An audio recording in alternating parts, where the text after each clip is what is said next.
पंचमः सर्गः। राजा दशरथ द्वारा सुरक्षित अयोध्यापुरी का वर्णन। यह सारी पृथ्वी पूर्व काल में प्रजापति मनु से लेकर अब तक जिस वंश के विजयशाली नरेशों के अधिकार में रही है, जिन्होंने समुद्र को खुदवाया था और जिन्हें यात्रा काल में 60,000 पुत्र घेर कर चलते थे, वे महाप्रतापी राजा सगर जिनके कुल में उत्पन्न हुए, इन्हीं इक्ष्वाकुवंशी महात्मा राजाओं की कुल परंपरा में रामायण नाम से प्रसिद्ध इस महान ऐतिहासिक काव्य की अवतारणा हुई है। हम दोनों आदि से अंत तक इस सारे काव्य का पूर्ण रूप से गान करेंगे। इसके द्वारा धर्म, अर्थ, काम और मोक्ष चारों पुरुषार्थों की सिद्धि होती है। अतः आप लोग दोष दृष्टि का परित्याग करके इसका श्रवण करें। कौशल नाम से प्रसिद्ध एक बहुत बड़ा जनपद है जो सरयू नदी के किनारे बसा हुआ है। वह प्रचुर धन धान्य से संपन्न, सुखी और समृद्धिशाली है। उसी जनपद में अयोध्या नाम की एक नगरी है जो समस्त लोकों में विख्यात है। उस पुरी को स्वयं महाराज मनु ने बनवाया और बसाया था। वह शोभाशालिनी महापुरी 12 योजन लंबी और 3 योजन चौड़ी थी। वहां बाहर के जनपदों में जाने का जो विशाल राजमार्ग था, वह उभय पार्श्व में विविध वृक्षावलियों से विभूषित होने के कारण सुस्पष्टतया अन्य मार्गों से विभक्त जान पड़ता था। सुंदर विभाग पूर्वक बना हुआ महान राजमार्ग उस पुरी की शोभा बढ़ा रहा था। उस पर खिले हुए फूल बिखरे जाते थे तथा प्रतिदिन उस पर जल का छिड़काव होता था। यहाँ गान 2 प्रकार के होते हैं, मार्ग और देशी। भिन्न भिन्न देशों की प्राकृत भाषा में गाए जाने वाले गान को देशी कहते हैं और समूचे राष्ट्र में प्रसिद्ध संस्कृत आदि भाषा का आश्रय लेकर गाया हुआ गान मार्ग के नाम से प्रसिद्ध है। कुमार, कुश और लव संस्कृत भाषा का आश्रय लेकर इसी की रीति से गा रहे थे। जैसे स्वर्ग में देवराज इंद्र ने अमरावती पुरी बसाई थी, उसी प्रकार धर्म और न्याय के बल से अपने महान राष्ट्र की वृद्धि करने वाले राजा दशरथ ने अयोध्यापुरी को पहले की अपेक्षा विशेष रूप से बसाया था। वह पुरी बड़े बड़े फाटकों और किवाड़ों से सुशोभित थी। उसके भीतर पृथक पृथक बाजारें थीं। वहाँ सब प्रकार के यंत्र और अस्त्र शस्त्र संचित थे। उस पुरी में सभी कलाओं के शिल्पी निवास करते थे। स्तुति पाठ करने वाले सूत और वंशावली का बखान करने वाले मागध वहाँ भरे हुए थे। वह पुरी सुंदर शोभा से संपन्न थी। उसकी सुषमा की कहीं तुलना नहीं थी। वहाँ ऊंची ऊंची अट्टालिकाएं थीं जिनके ऊपर ध्वज फहराते थे। सैकड़ों शतघ्नियों तोपों से वह पुरी व्याप्त थी।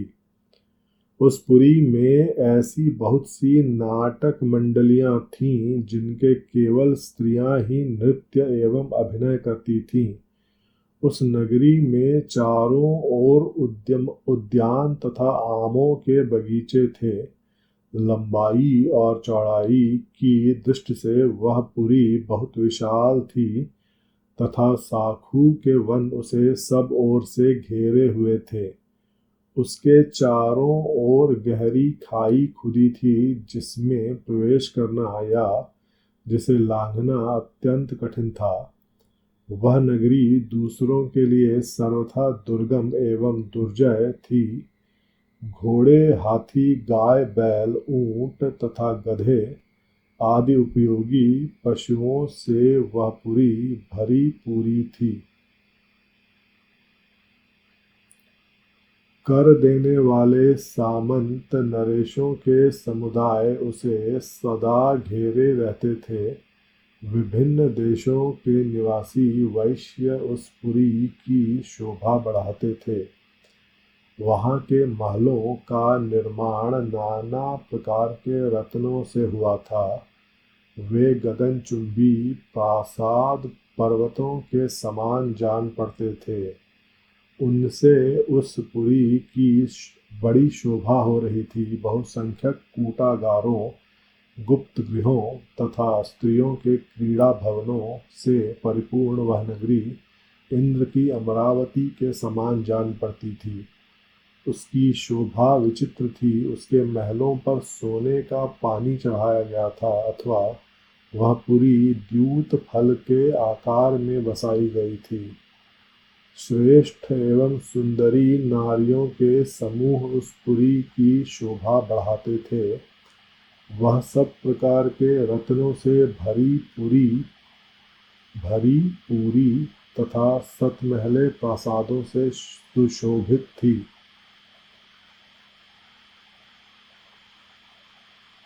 पुरवासियों के घरों से उसकी आबादी इतनी घनी हो गई थी कि कहीं थोड़ा सा भी अवकाश नहीं दिखाई देता था। उसे समतल भूमि पर बसाया गया था। वह नगरी जड़हन धान के चावलों से भरपूर थी। वहाँ का जल इतना मीठा या स्वादिष्ट था मानो ईख का रस हो। भूमंडल की वह सर्वोत्तम नगरी दुंदुभि, मृदंग, वीणा, पणव आदि वाद्यों की मधुर ध्वनि से अत्यंत गूंजती रहती थी। देवलोक में तपस्या से प्राप्त हुआ सिद्धों के विमान की भांति उस पुरी का भूमंडल में सर्वोत्तम स्थान था। वहाँ के सुंदर महल बहुत अच्छे ढंग से बनाए गए और बसाए गए थे।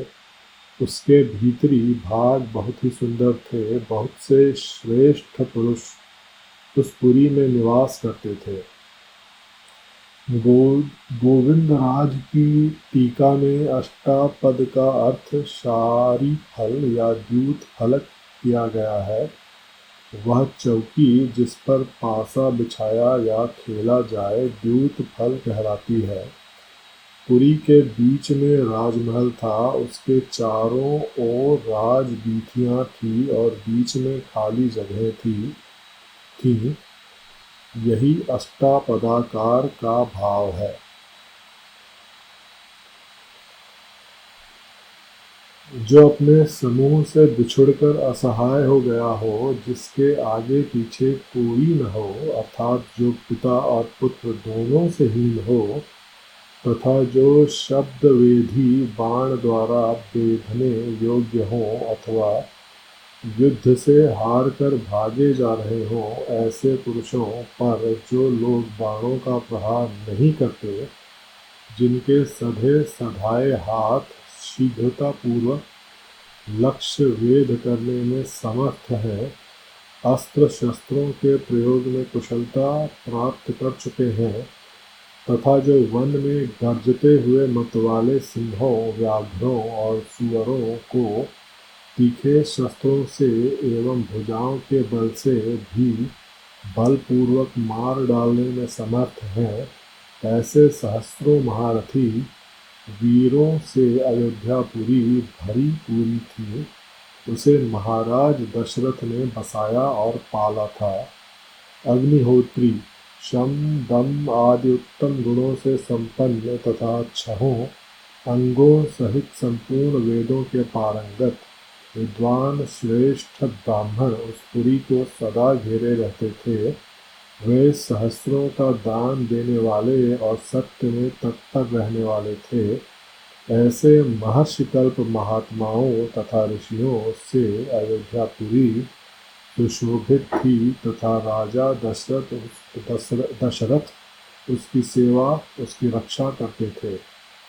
इत्यार्षे श्रीमद् रामायणे वाल्मीकीये आदिकाव्ये बालकांडे पंचमः सर्गः। इस प्रकार श्री वाल्मीकि निर्मित आर्ष रामायण आदि काव्य के बालकांड में पांचवां सर्ग पूरा हुआ। षष्ठः सर्गः। उस अयोध्यापुरी में रहकर राजा दशरथ प्रजा वर्ग का पालन करते थे। वे वेदों के विद्वान तथा सभी उपयोगी वस्तुओं का संग्रह करने वाले थे। दूरदर्शी और महान तेजस्वी थे। नगर और जनपद की प्रजा उनसे बहुत प्रेम रखती थी। वे इक्ष्वाकु कुल के अतिरथी वीर थे। जो 10,000 महारथियों के साथ अकेला ही युद्ध करने में समर्थ हो वह अतिरथी कहलाता है। यज्ञ करने वाले थे, धर्मपरायण और जितेंद्रिय थे। महर्षियों के समान दिव्य गुण संपन्न राजर्षि थे।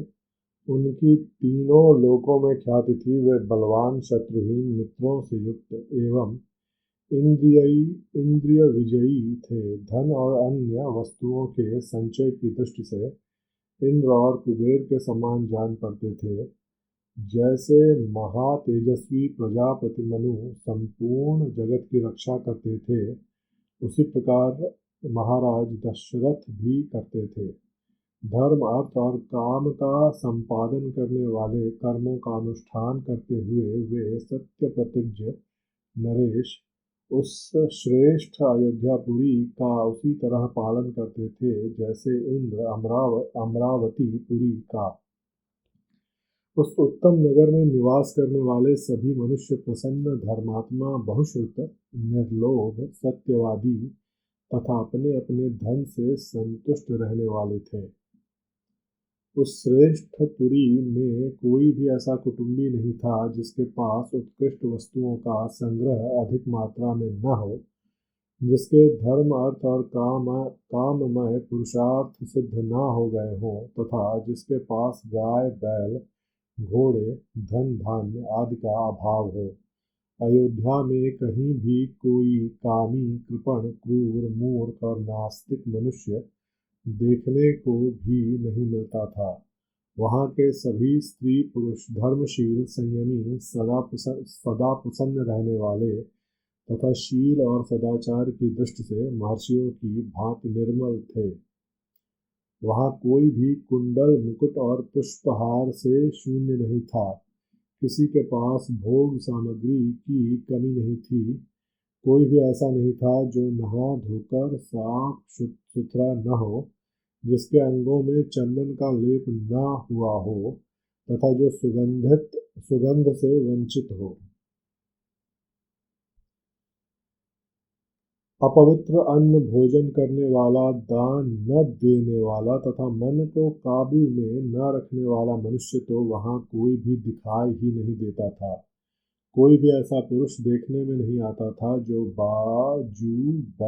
बाजूबंद निष्क, स्वर्ण पदक या मुहर तथा हाथ का आभूषण, कड़ा आदि धारण न किए हो। अयोध्या में कोई भी ऐसा नहीं था जो अग्निहोत्र और यज्ञ न करता हो, जो क्षुद्र, चोर, सदाचार शून्य अथवा वर्ण संकर हो। वहाँ निवास करने वाले ब्राह्मण सदा अपने कार्यों में लगे रहते, इंद्रियों को वश में रखते, दान और स्वाध्याय करते तथा प्रतिग्रह से बचते रहते थे। वहाँ कहीं एक भी ऐसा द्विज नहीं था जो नास्तिक, असत्यवादी, अनेक शास्त्रों के ज्ञान से रहित, दूसरों के दोष ढूंढने वाला, साधन में असमर्थ और विद्याहीन हो। उस पुरी में वेद के छहों अंगों को न जानने वाला, व्रतहीन, सहस्त्रों से कम दान देने वाला, दीन, विक्षिप्त, चित्त अथवा दुखी भी कोई नहीं था। अयोध्या में कोई भी स्त्री या पुरुष ऐसा नहीं देखा जा सकता था जो श्रीहीन, रूप रहित तथा राजभक्ति से शून्य हो। ब्राह्मण आदि चारों वर्णों के लोग देवता और अतिथियों के पूजक, कृतज्ञ, उदार, शूरवीर और पराक्रमी थे। उस श्रेष्ठ नगर में निवास करने वाले सब मनुष्य दीर्घायु तथा धर्म और सत्य का आश्रय लेने वाले थे। वे सदा स्त्री, पुत्र और पौत्र आदि परिवार के साथ सुख से रहते थे। क्षत्रिय ब्राह्मणों का मुंह जोहते थे, वैश्य क्षत्रियों की आज्ञा का पालन करते थे और शूद्र अपने कर्तव्य का पालन करते हुए उपर्युक्त तीनों वर्णों की सेवा में संलग्न रहते थे। इक्ष्वाकु कुल के स्वामी राजा दशरथ अयोध्यापुरी की रक्षा उसी प्रकार करते थे जैसे बुद्धिमान महाराज मनु ने पूर्व काल में उसकी रक्षा की थी। शौर्य की अधिकता के कारण अग्नि के समान दुर्धर्ष, कुटिलता से रहित, अपमान को सहन करने में असमर्थ तथा अस्त्र शस्त्रों के ज्ञाता योद्धाओं के समुदाय से वह पुरी उसी तरह भरी पूरी रहती थी जैसे पर्वतों की गुफा सिंहों के समूह से परिपूर्ण होती है। काम्बोज और बाहलीक देश में उत्पन्न हुए उत्तम घोड़ों से, वनायु देश के अश्वों से तथा सिंधु नद के निकट पैदा होने वाले दरियाई घोड़ों से, जो इंद्र के अश्व उच्चैश्रवा के समान श्रेष्ठ थे, अयोध्यापुरी भरी रहती थी। विंध्य और हिमालय पर्वतों में उत्पन्न होने वाले अत्यंत बलशाली पर्वताकार मदमत्त गजराजों से भी वह नगरी परिपूर्ण रहती थी। ऐरावत कुल में उत्पन्न महापद्म के वंश में पैदा हुए तथा अंजन और वामन नामक दिग्गजों से भी प्रकट हुई हाथी उस पुरी की पूर्णता में सहायक हो रहे थे। हिमालय पर्वत पर उत्पन्न भद्र जाति के, विंध्य पर्वत पर उत्पन्न हुए मंद्र जाति के तथा सह्य पर्वत पर पैदा हुए मृग जाति के हाथी भी वहां मौजूद थे। भद्र, मंद्र और मृग, इन तीनों के मेल से उत्पन्न हुए संकर जाति के भद्र और मंद्र, इन दो जातियों के मेल से पैदा हुए संकर जाति के भद्र और मृग आदि के संयोग से उत्पन्न संकर जाति के तथा मृग और मंद्र, इन दो जातियों के सम्मिश्रण से पैदा हुए पर्वताकार गजराज भी, जो सदा मदोन्मत्त रहते थे, उस पुरी में भरे हुए थे। 3 योजन के विस्तार वाली अयोध्या में 2 योजन की भूमि तो ऐसी थी जहां पहुंचकर किसी के लिए भी युद्ध करना असंभव था। इसलिए वह पुरी अयोध्या इस सत्य एवं सार्थक नाम से प्रकाशित होती थी, जिसमें रहते हुए राजा दशरथ इस जगत का, अपने राज्य का पालन करते थे। जैसे चंद्रमा नक्षत्र लोक का शासन करते हैं, उसी प्रकार महातेजस्वी महाराज दशरथ अयोध्यापुरी का शासन करते थे। उन्होंने अपने समस्त शत्रुओं को नष्ट कर दिया था, जिसका अयोध्या नाम सत्य एवं सार्थक था, जिसके दरवाजे और अर्गला सुदृढ़ थे, जो विचित्र गृहों से सदा सुशोभित होती थी। सहस्रों मनुष्यों से भरी हुई उस कल्याणमयी पुरी का इंद्र तुल्य तेजस्वी राजा दशरथ न्यायपूर्वक शासन करते थे। इत्यार्षे श्रीमद्रामायणे वाल्मीकीये आदिकाव्ये बालकांडे षष्ठः सर्गः। इस प्रकार श्री वाल्मीकि निर्मित आर्ष रामायण आदि काव्य के बालकांड में 6वां सर्ग पूरा हुआ। 7वां सर्गः इक्ष्वाकु। 7वां सर्गः राजमंत्रियों के गुण और नीति का वर्णन। इक्ष्वाकुवंशी वीर महामना महाराज दशरथ के मंत्री जनोचित गुणों से संपन्न 8 मंत्री थे, जो मंत्र के तत्व को जानने वाले और बाहरी चेष्टा देखकर ही मन के भाव को समझ लेने वाले थे। वे सदा ही राजा के प्रिय एवं हित में लगे रहते थे, इसलिए उनका यश बहुत फैला हुआ था। वे सभी शुद्ध आचार विचार से युक्त थे और राजकीय कार्यों में निरंतर संलग्न रहते थे। उनके नाम इस प्रकार हैं: धृष्टि, जयंत, विजय, सुराष्ट्र, राष्ट्रवर्धन, अकोप, धर्मपाल और 8वें सुमंत्र, जो अर्थशास्त्र के ज्ञाता थे। ऋषियों में श्रेष्ठतम वशिष्ठ और वामदेव ये 2 महर्षि राजा के माननीय ऋत्विज पुरोहित थे। इनके सिवा सुयज्ञ, जाबाली, काश्यप, गौतम, दीर्घायु मार्कंडेय और विप्रवर कात्यायन भी महाराज के मंत्री थे।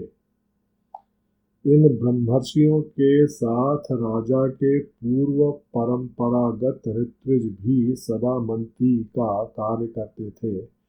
वे सब के सब विद्वान होने के कारण विनयशील, सलज्ज, कार्यकुशल, जितेंद्रिय, श्री संपन्न, महात्मा, शस्त्र विद्या के ज्ञाता, सुदृढ़ पराक्रमी, यशस्वी, समस्त राज कार्यों में सावधान, राजा की आज्ञा के अनुसार कार्य करने वाले, तेजस्वी, क्षमाशील, कीर्तिमान तथा मुस्कराकर बात करने वाले, वे सभी काम, क्रोध या स्वार्थ के वशीभूत होकर झूठ नहीं बोलते थे। अपने या शत्रु पक्ष के राजाओं की कोई भी बात उनसे छिपी नहीं रहती थी। दूसरे राजा क्या करते हैं, क्या कर चुके हैं और क्या करना चाहते हैं, ये सभी बातें गुप्तचरों द्वारा उन्हें मालूम रहती थीं। वे सभी व्यवहार कुशल थे। उनके सौहार्द की अनेक अवसरों पर परीक्षा ली जा चुकी थी। वे मौका पड़ने पर अपने पुत्र को भी उचित दंड देने में भी नहीं हिचकते थे। कोष के संचय तथा चतुरंगिणी सेना के संग्रह में सदा लगे रहते थे। शत्रु ने भी यदि अपराध न किया हो तो वे उसकी हिंसा नहीं करते थे। उन सब में सदा शौर्य एवं उत्साह भरा रहता था। वे राजनीति के अनुसार कार्य करते तथा अपने राज्य के भीतर रहने वाले सत्पुरुषों की सदा रक्षा करते थे। ब्राह्मणों और क्षत्रियों को कष्ट न पहुंचाकर न्यायोचित धन से राजा का खजाना भरते थे। वे अपराधी पुरुष के बलाबल को देखकर उसके प्रति तीक्ष्ण अथवा मृदु दंड का प्रयोग करते थे। उन सब के भाव शुद्ध और विचार एक थे। उनकी जानकारी में अयोध्यापुरी अथवा कोसल राज्य के भीतर कहीं एक भी मनुष्य ऐसा नहीं था जो मिथ्यावादी, दुष्ट और पर स्त्री लंपट हो। संपूर्ण राष्ट्र और नगर में पूर्ण शांति छाई रहती थी। उन मंत्रियों के वस्त्र और वेश स्वच्छ एवं सुंदर होते थे। वे उत्तम व्रत का पालन करने वाले तथा राजा के हितैषी थे। नीति रूपी नेत्रों से देखते हुए सदा सजग रहते थे। अपने गुणों के कारण वे सभी मंत्री गुरुतुल्य समादरणीय राजा के अनुग्रह पात्र थे। अपने पराक्रमों के कारण उनकी सर्वत्र ख्याति थी। विदेशों में भी सब लोग उन्हें जानते थे। वे सभी बातों में बुद्धि द्वारा भली भांति विचार करके किसी निश्चय पर पहुंचते थे। समस्त देशों और कालों में वे गुणवान ही सिद्ध होते थे, गुणहीन नहीं। संधि और विग्रह के उपयोग और अवसर का उन्हें अच्छी तरह ज्ञान था। वे स्वभाव से ही संपत्तिशाली, दैवी संपत्ति से युक्त थे। उनमें राजकीय मंत्रणा को गुप्त रखने की पूर्ण शक्ति थी। वे सूक्ष्म विषय का विचार करने में कुशल थे। नीति शास्त्र में उनकी विशेष जानकारी थी तथा वे सदा ही प्रिय लगने वाली बात बोलते थे। ऐसे गुणवान मंत्रियों के साथ रहकर निष्पाप राजा दशरथ उस भूमंडल का शासन करते थे। वे गुप्तचरों के द्वारा अपने और शत्रु राज्य के वृत्तांतों पर दृष्टि रखते थे, प्रजा का धर्म पूर्वक पालन करते थे तथा प्रजा पालन करते हुए अधर्म से दूर ही रहते थे। उनकी तीनों लोकों में प्रसिद्धि थी। वे उदार और सत्य प्रतिज्ञ थे। पुरुष सिंह राजा दशरथ अयोध्या में ही रहकर इस पृथ्वी का शासन करते थे। उन्हें कभी अपने से बड़ा अथवा अपने समान भी कोई शत्रु नहीं मिला। उनके मित्रों की संख्या बहुत थी। सभी सामंत उनके चरणों में मस्तक झुकाते थे। उनके प्रताप से राज्य के सारे कंटक, शत्रु एवं चोर आदि नष्ट हो गए थे। जैसे देवराज इंद्र स्वर्ग में रहकर तीनों लोकों का पालन करते हैं, उसी प्रकार राजा दशरथ अयोध्या में रहकर संपूर्ण जगत का शासन करते थे। उनके मंत्री मंत्रणा को गुप्त रखने तथा राज्य के हित साधन में संलग्न रहते थे। वे राजा के प्रति अनुरक्त, कार्य कुशल और शक्तिशाली थे। जैसे सूर्य अपनी तेजोमयी किरणों के साथ उदित होकर प्रकाशित होते हैं, उसी प्रकार राजा दशरथ उन तेजस्वी मंत्रियों से घिरे रहकर बड़ी शोभा पाते थे। इत्यार्षे श्रीमद् रामायणे वाल्मीकीये आदिकाव्ये बालकांडे सप्तमः सर्गः। इस प्रकार श्री वाल्मीकि निर्मित आर्ष रामायण आदि काव्य के बालकांड में 7वां सर्ग पूरा हुआ। अष्टमः सर्गः। राजा का पुत्र के लिए अश्वमेध यज्ञ करने का प्रस्ताव और मंत्रियों तथा ब्राह्मणों द्वारा उनका अनुमोदन। संपूर्ण धर्मों को जानने वाले महात्मा राजा दशरथ ऐसे प्रभावशाली होते हुए भी पुत्र के लिए सदा चिंतित रहते थे। उनके वंश को चलाने वाला कोई पुत्र नहीं था। उसके लिए चिंता करते करते एक दिन उन महामनस्वी नरेश के मन में यह विचार हुआ कि मैं पुत्र प्राप्ति के लिए अश्वमेध यज्ञ का अनुष्ठान क्यों न करूं। अपने समस्त शुद्ध बुद्धि वाले मंत्रियों के साथ परामर्श पूर्वक यज्ञ करने का ही निश्चित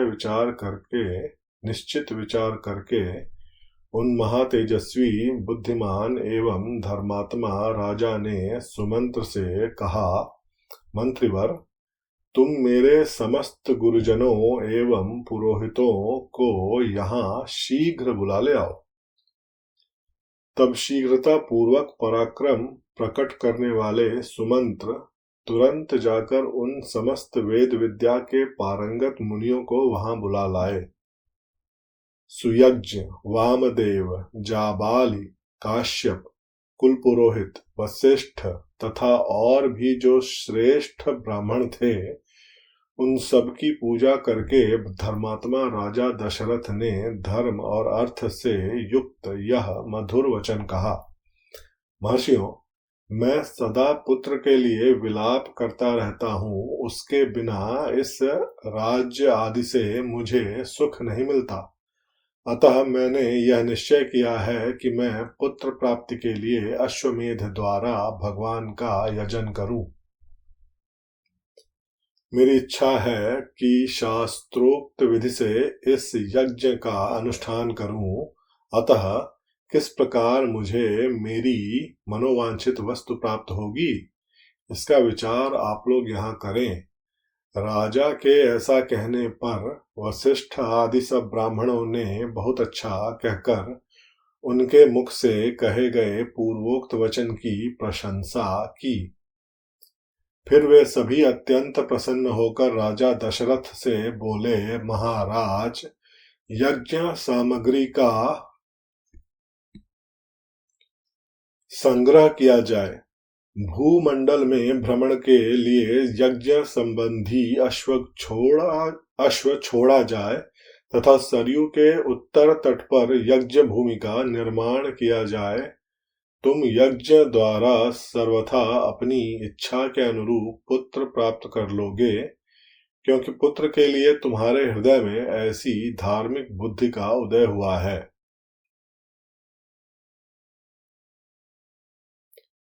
ब्राह्मणों का यह कथन सुनकर राजा बहुत संतुष्ट हुए। हर्ष से उनके नेत्र चंचल हो उठे। वे अपने मंत्रियों से बोले, गुरुजनों की आज्ञा के अनुसार यज्ञ की सामग्री यहाँ एकत्र की जाए। शक्तिशाली वीरों के संरक्षण में उपाध्याय सहित अश्व को छोड़ा जाए। सरयू के उत्तर तट पर यज्ञ भूमि का निर्माण हो। शास्त्रोक्त विधि के अनुसार क्रमशः शांति कर्म का विस्तार किया जाए, जिससे विघ्नों का निवारण हो। यदि इस श्रेष्ठ यज्ञ में कष्टप्रद अपराध बन जाने का भय न हो तो सभी राजा इसका संपादन कर सकते हैं, परंतु ऐसा होना कठिन है, क्योंकि विद्वान ब्रह्म राक्षस यज्ञ में विघ्न डालने के लिए छिद्र ढूंढा करते हैं। विधिहीन यज्ञ का अनुष्ठान करने वाला यजमान तत्काल नष्ट हो जाता है। अतः मेरा यह यज्ञ किस तरह विधिपूर्वक संपन्न हो सके, वैसा उपाय किया जाए। तुम सब लोग ऐसे साधन प्रस्तुत करने में समर्थ हो। राजा के द्वारा सम्मानित हुए समस्त मंत्री पूर्ववत उनके विचारों को सुनकर बोले, बहुत अच्छा, ऐसा ही होगा। इसी प्रकार वे सभी धर्मज्ञ ब्राह्मण भी नृप श्रेष्ठ दशरथ को बधाई देते हुए उनकी आज्ञा लेकर जैसे आए थे वैसे ही फिर लौट गए। उन ब्राह्मणों को विदा करके राजा ने मंत्रियों से कहा, पुरोहितों के उपदेश के अनुसार इस यज्ञ को विधिवत पूर्ण करना चाहिए। वहां उपस्थित हुए मंत्रियों से ऐसा कहकर परम बुद्धिमान नृप श्रेष्ठ दशरथ उन्हें विदा करके अपने महल में चले गए। वहां जाकर नरेश ने अपनी प्यारी पत्नियों से कहा, देवियों, दीक्षा ग्रहण करो, मैं पुत्र के लिए यज्ञ करूंगा। उस मनोहर वचन से उन सुंदर कांति वाली रानियों के मुख कमल वसंत ऋतु में विकसित होने वाले पंकजों के समान खिल उठे और अत्यंत शोभा पाने लगे। इत्यार्षे श्रीमद् रामायणे वाल्मीकिये आदि काव्ये बालकांडे अष्टमः सर्गः। इस प्रकार श्री वाल्मीकि निर्मित आर्ष रामायण आदि काव्य के बालकांड में 8वां सर्ग पूरा हुआ। 9वां सर्गः। 9वां सर्गः। सुमंत्र का राजा को ऋष्य श्रृंग मुनि को बुलाने की सलाह देते हुए उनके अंग देश में जाने और शांता से विवाह करने का प्रसंग सुनाना। पुत्र के लिए अश्वमेध यज्ञ करने की बात सुनकर सुमंत्र ने राजा से एकांत में कहा, महाराज, एक पुराना इतिहास सुनिए। मैंने पुराण में भी इसका वर्णन सुना है। ऋत्विजों ने पुत्र प्राप्ति के लिए इस अश्वमेध यज्ञ रूप उपाय का उपदेश किया है, परंतु मैंने इतिहास के रूप में कुछ विशेष बात सुनी है। राजन, पूर्व काल में भगवान सनत कुमार ने ऋषियों के निकट एक कथा सुनाई थी। वह आपकी पुत्र प्राप्ति से संबंध रखने वाली है। उन्होंने कहा था, मुनिवरों, महर्षि काश्यप के विभांडक नाम से प्रसिद्ध एक पुत्र हैं, उनके भी एक पुत्र होगा। जिसकी लोगों में ऋष्य शृंग नाम से प्रसिद्धि होगी, वे ऋष्य शृंग मुनि सदा वन में ही रहेंगे और वन में ही सदा लालन पालन पाकर वे बड़े होंगे।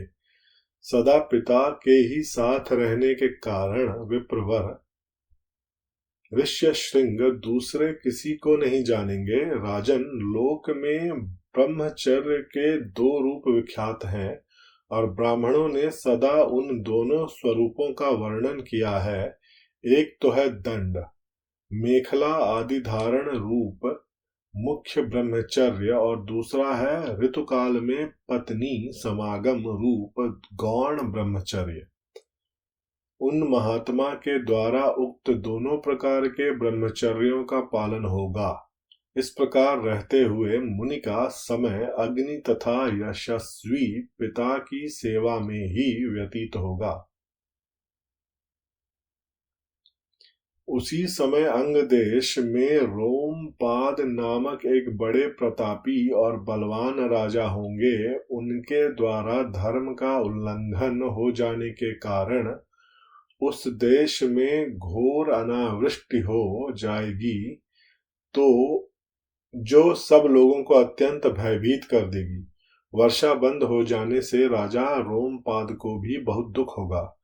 वे शास्त्र ज्ञान में बढ़े चढ़े ब्राह्मणों को बुलाकर कहेंगे, विप्रवरों, आप लोग वेद शास्त्र के अनुसार कर्म करने वाले तथा लोगों के आचार विचार को जानने वाले हैं, अतः कृपा करके मुझे ऐसा कोई नियम बताइए जिससे मेरे पाप का प्रायश्चित हो जाए।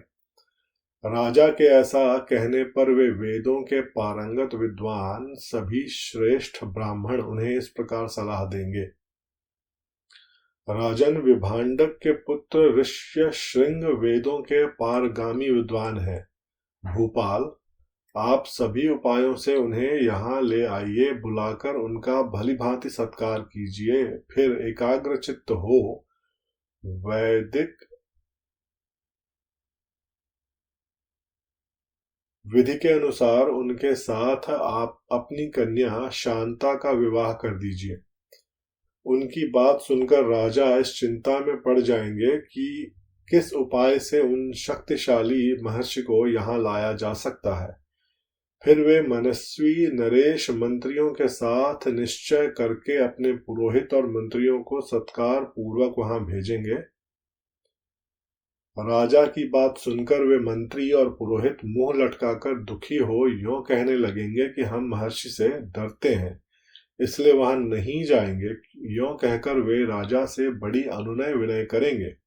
इसके बाद सोच विचार कर वे राजा को योग्य उपाय बताएंगे और कहेंगे कि हम उन ब्राह्मण कुमार को उसी उपाय से यहाँ ले आएंगे। ऐसा करने से कोई दोष नहीं घटित होगा।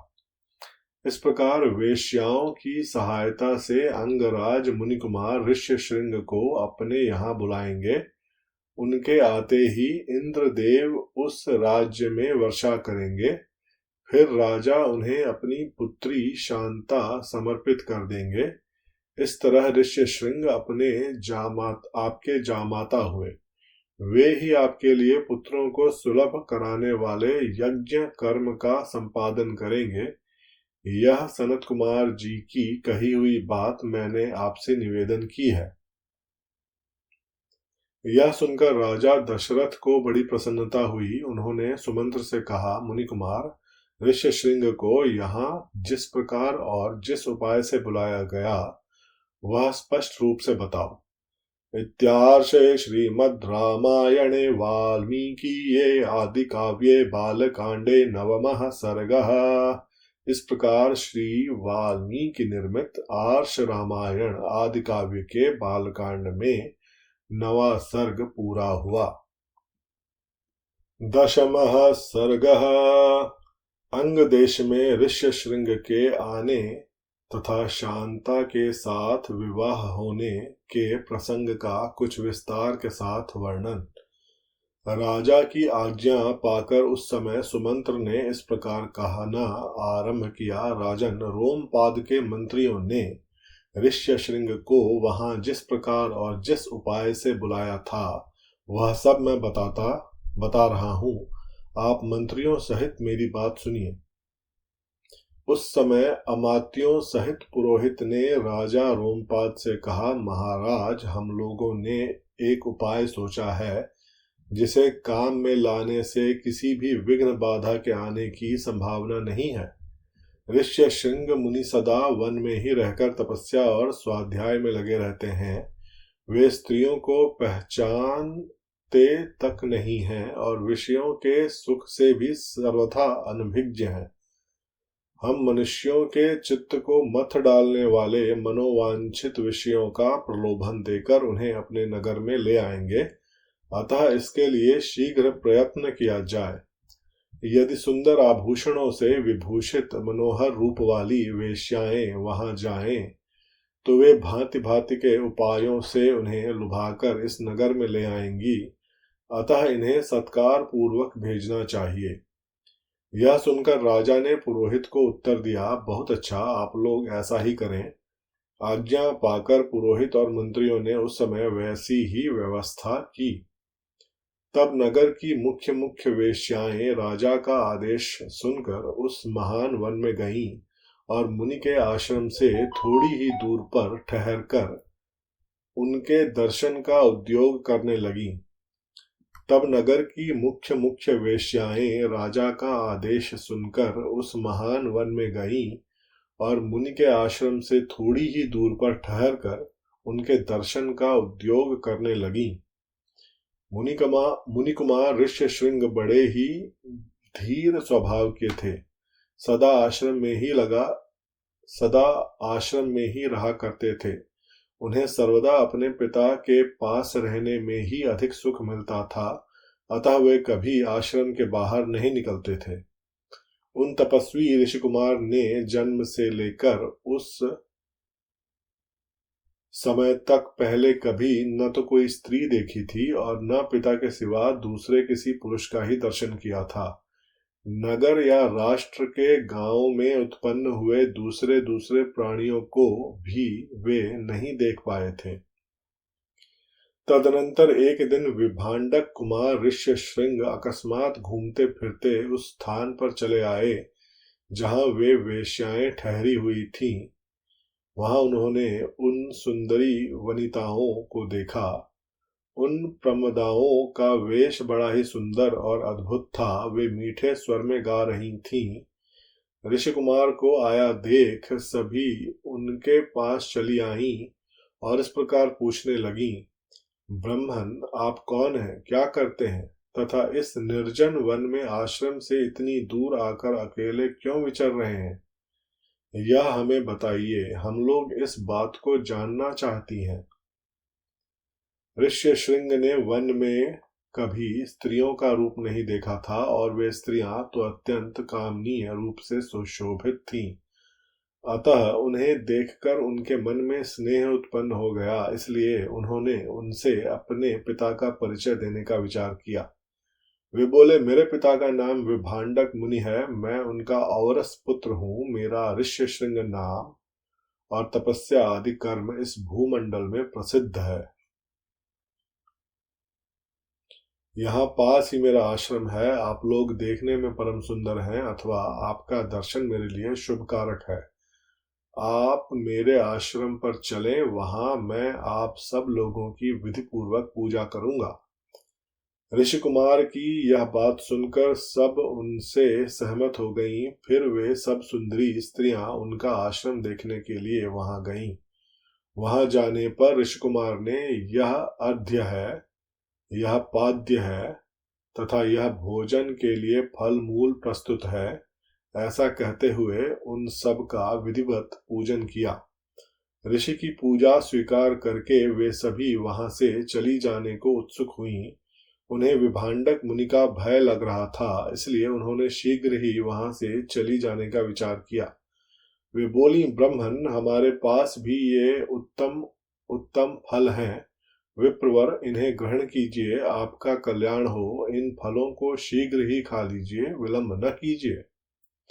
ऐसा कहकर उन सबने हर्ष में भरकर ऋषि का आलिंगन किया और उन्हें खाने योग्य भांति भांति के उत्तम पदार्थ तथा बहुत सी मिठाइयां दी। उनका रसास्वादन करके उन तेजस्वी ऋषि ने समझा कि ये भी फल हैं, क्योंकि उस दिन के पहले उन्होंने कभी वैसे पदार्थ नहीं खाए थे। भला सदा वन में रहने वालों के लिए वैसी वस्तुओं के स्वाद लेने का अवसर ही कहाँ है। तत्पश्चात उनके पिता विभांडक मुनि के डर से डरी हुई वे स्त्रियां व्रत और अनुष्ठान की बात बता उन ब्राह्मण कुमार से पूछकर उसी बहाने से वहां से चली गईं। उन सबके चले जाने पर काश्यप कुमार ब्राह्मण ऋष्यशृंग मन ही मन व्याकुल हो उठे और बड़े दुख से इधर उधर टहलने लगे। तदनंतर दूसरे दिन फिर मन में उन्हीं का बारंबार चिंतन करते हुए शक्तिशाली विभांडक कुमार श्रीमान ऋष्यशृंग उसी स्थान पर गए जहां पहले दिन उन्होंने वस्त्र और आभूषणों से सजी हुई उन मनोहर रूप वाली वेश्याओं को देखा था। ब्राह्मण ऋष्यशृंग को आते देख तुरंत ही उन वेश्याओं का हृदय प्रसन्नता से खिल उठा। वे सब की सब उनके पास जाकर उनसे इस प्रकार कहने लगी, सौम्य, आओ आज हमारे आश्रम पर चलो। यद्यपि यहाँ नाना प्रकार के फल मूल बहुत मिलते हैं, तथापि वहां भी निश्चय निश्चय ही इन सब का विशेष रूप से प्रबंध हो सकता है। उन सब के मनोहर वचन सुनकर ऋष्यशृंग उनके साथ जाने को तैयार हो गए और वे स्त्रियां उन्हें अंग देश में ले गईं। उन महात्मा ब्राह्मण के अंग देश में आते ही इंद्र ने संपूर्ण जगत को प्रसन्न करते हुए सहसा पानी बरसाना आरंभ कर दिया। वर्षा से ही राजा को अनुमान हो गया कि वे तपस्वी ब्राह्मण कुमार आ गए। फिर बड़ी विनय के साथ राजा ने उनकी अगवानी की और पृथ्वी पर मस्तक टेककर उन्हें साष्टांग प्रणाम किया। फिर एकाग्रचित होकर उन्होंने ऋषि को अर्घ्य निवेदन किया तथा उन विप्र शिरोमणि से वरदान मांगा, भगवान आप और आपके पिताजी का कृपा प्रसाद मुझे प्राप्त हो। ऐसा उन्होंने इसलिए किया कि कहीं कपट पूर्वक यहाँ तक लाए जाने का रहस्य जान लेने पर विप्रवर ऋष्यशृंग अथवा विभांडक मुनि के मन में मेरे प्रति क्रोध न हो। तत्पश्चात ऋष्यशृंग को अंतःपुर में ले जाकर उन्होंने शांत चित्त से अपनी कन्या शांता का उनके साथ विधि पूर्वक विवाह कर दिया। ऐसा करके राजा को बड़ी प्रसन्नता हुई।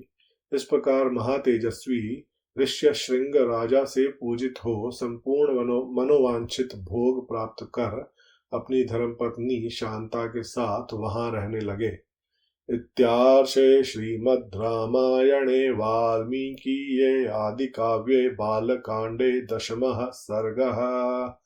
इस प्रकार श्री वाल्मीकि निर्मित आर्ष रामायण आदि काव्य के बालकांड में 10वां सर्ग पूरा हुआ।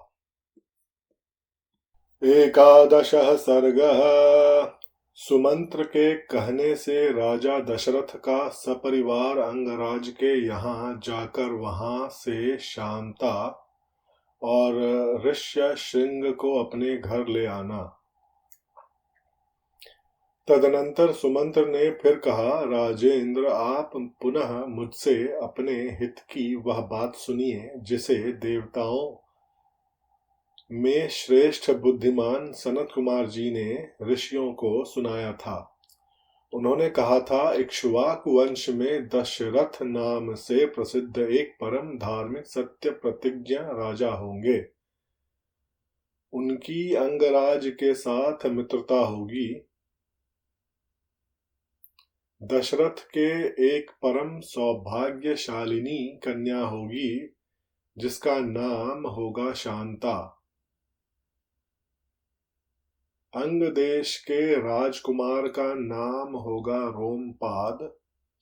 महायशस्वी राजा दशरथ उनके पास जाएंगे और कहेंगे, धर्मात्मा, मैं संतानहीन हूं, यदि आप आज्ञा दें तो शांता के पति ऋष्यशृंग मुनि चलकर मेरा यज्ञ करा दें। इससे मुझे पुत्र की प्राप्ति होगी और मेरे वंश की रक्षा हो जाएगी। राजा की यह बात सुनकर मन ही मन उस पर विचार करके मनस्वी राजा रोमपाद शांता के पुत्रवान पति को उनके साथ भेज देंगे। ब्राह्मण ऋष्यशृंग को पाकर राजा दशरथ की सारी चिंता दूर हो जाएगी और वे प्रसन्न चित्त होकर उस यज्ञ का अनुष्ठान करेंगे। यश की रक्षा करने वाले धर्मज्ञ राजा दशरथ हाथ जोड़कर द्विज श्रेष्ठ ऋष्यशृंग का यज्ञ पुत्र और स्वर्ग के लिए वर्ण करेंगे तथा वे प्रजापालक नरेश उन श्रेष्ठ ब्रह्मर्षि से अपनी अभीष्ट वस्तु प्राप्त कर लेंगे। शांता राजा दशरथ एवं कौसल्या की औरस पुत्री थी। उन्होंने राजा रोमपाद को उसे दत्तक पुत्री के रूप में दिया था। इस प्रकार वह राजा दशरथ की औरसी और राजा रोमपाद की दत्तक कन्या थी। श्री विष्णु पुराण 4:18, 17, 18। राजा के 4 पुत्र होंगे जो अप्रमेय पराक्रमी, वंश की मर्यादा बढ़ाने वाले और सर्वत्र विख्यात होंगे। महाराज, पहले सत्य युग में शक्तिशाली देव प्रवर भगवान सनत कुमार जी ने ऋषियों के समक्ष ऐसी कथा कही थी। पुरुष सिंह महाराज, इसलिए आप स्वयं ही सेना और सवारियों के साथ अंग देश में जाकर मुनि कुमार ऋष्यशृंग को सत्कार पूर्वक यहाँ ले आइए। सुमंत्र का वचन सुनकर राजा दशरथ को बड़ा हर्ष हुआ। उन्होंने मुनिवर वशिष्ठ जी को भी सुमंत्र की बातें सुनाई और उनकी आज्ञा लेकर रनिवास की रानियों तथा मंत्रियों के साथ अंग देश के लिए प्रस्थान किया, जहां विप्रवर ऋष्यशृंग निवास करते थे। मार्ग में अनेकानेक वनों और नदियों को पार करके वे धीरे धीरे उस देश में जा पहुंचे जहां मुनिवर ऋष्यशृंग विराजमान थे।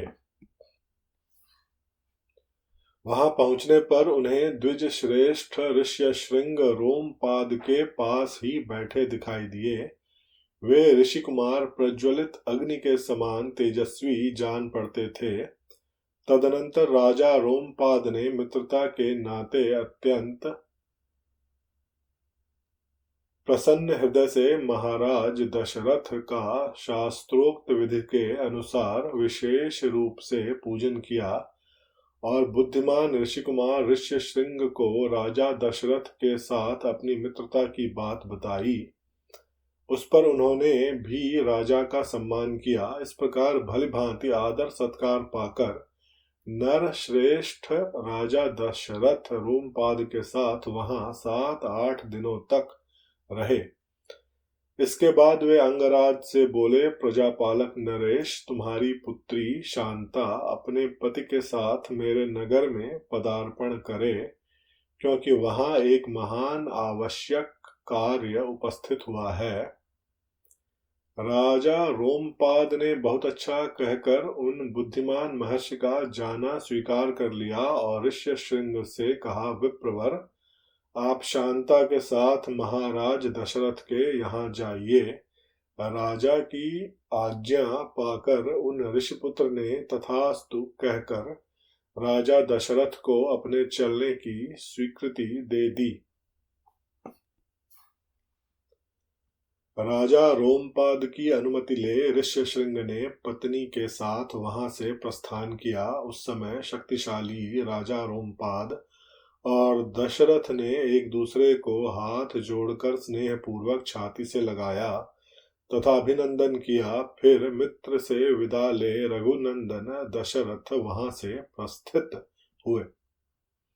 उन्होंने पुरवासियों के पास अपने शीघ्रगामी दूत भेजे और कहलाया कि समस्त नगर को शीघ्र ही सुसज्जित किया जाए सर्वत्र धूप की सुगंध फैले, नगर की सड़कों को झाड़ बुहार कर उन पर पानी का छिड़काव कर दिया जाए तथा सारा नगर ध्वजा पताकाओं से अलंकृत हो। राजा का आगमन सुनकर पुरवासी बड़े प्रसन्न हुए। महाराज ने उनके लिए जो संदेश भेजा था उसका उन्होंने उस समय पूर्ण रूप से पालन किया। तदनंतर राजा दशरथ ने शंख और दुंदुभि आदि वाद्यों की ध्वनि के साथ विप्रवर ऋष्यशृंग को आगे करके अपने सजे सजाए नगर में प्रवेश किया। उन द्विज कुमार का दर्शन करके सभी नगर निवासी बहुत प्रसन्न हुए। उन्होंने इंद्र के समान पराक्रमी नरेंद्र दशरथ के साथ पुरी में प्रवेश करते हुए ऋष्यशृंग का उसी प्रकार सत्कार किया जैसे देवताओं ने स्वर्ग में सहस्राक्ष इंद्र के साथ प्रवेश करते हुए कश्यप नंदन वामन जी का समादर किया था। ऋषि को अंतःपुर में ले जाकर राजा ने शास्त्र विधि के अनुसार उनका पूजन किया और उनके निकट आ जाने से अपने को कृतकृत्य माना। विशाल लोचना शांता को इस प्रकार अपने पति के साथ उपस्थित देख अंतःपुर की सभी रानियों को बड़ी प्रसन्नता हुई। वे आनंद मग्न हो गईं। शांता भी उन रानियों से तथा विशेषतः महाराज दशरथ के द्वारा आदर सत्कार पाकर वहां कुछ काल तक अपने पति विप्रवर ऋष्यशृंग के साथ बड़े सुख से रही। इत्यार्षे श्रीमद् रामायणे वाल्मीकीये आदि काव्ये बालकांडे 11 सर्गः। इस प्रकार श्री वाल्मीकि निर्मित आर्ष रामायण आदि काव्य के बालकांड में 11वां सर्ग पूरा हुआ। 12 सर्गः। राजा का ऋषियों से यज्ञ कराने के लिए प्रस्ताव। ऋषियों का राजा को और राजा का मंत्रियों को यज्ञ की आवश्यक तैयारी करने के लिए आदेश देना। तदनंतर बहुत समय बीत जाने के पश्चात कोई परम मनोहर दोष रहित समय प्राप्त हुआ। उस समय वसंत ऋतु का आरंभ हुआ था। राजा दशरथ ने उसी शुभ समय में यज्ञ आरंभ करने का विचार किया। तत्पश्चात उन्होंने देवोपम कांति वाले विप्रवर ऋष्यशृंग को मस्तक झुकाकर प्रणाम किया और वंश परंपरा की रक्षा के लिए पुत्र प्राप्ति के निमित्त यज्ञ कराने के उद्देश्य से उनका वर्ण किया। ऋष्यशृंग ने बहुत अच्छा कहकर उनकी प्रार्थना स्वीकार की और उन पृथ्वीपति नरेश से कहा, राजन, यज्ञ की सामग्री एकत्र कराइए। भूमंडल में भ्रमण के लिए आपका यज्ञ संबंधी अश्व छोड़ा जाए और सरयू के उत्तर तट पर यज्ञ भूमि का निर्माण किया जाए। तब राजा ने कहा, सुमंत्र, तुम शीघ्र ही वेद विद्या के पारंगत ब्राह्मणों तथा ब्रह्मवादी ऋत्विजों को बुला ले आओ।